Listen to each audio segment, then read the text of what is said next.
सरवा का जाने का कलाइलवा देखाइल बटे हो दे सरवा का जाने का कलाइलवा खाली बकटून की भरल बा सामान कौन कौन आइटम बकरला बखान जल्दी से खोल के दिखाओ।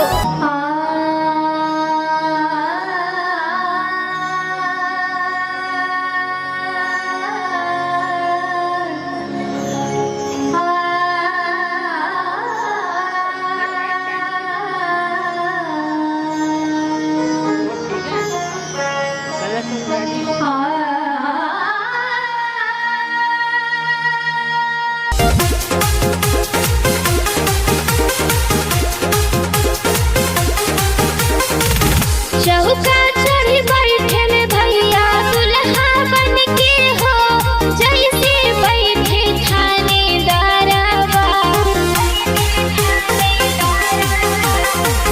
चौका चढ़ी बैठे में भैया दुल्हा बन के हो जैसे बैठे थानेदारवा। राम जी से पूछे जनकपुर के नारी बता द बबुआ। अरे राम जी से पूछे जनकपुर के नारी बता द बबुआ। लोगवा दे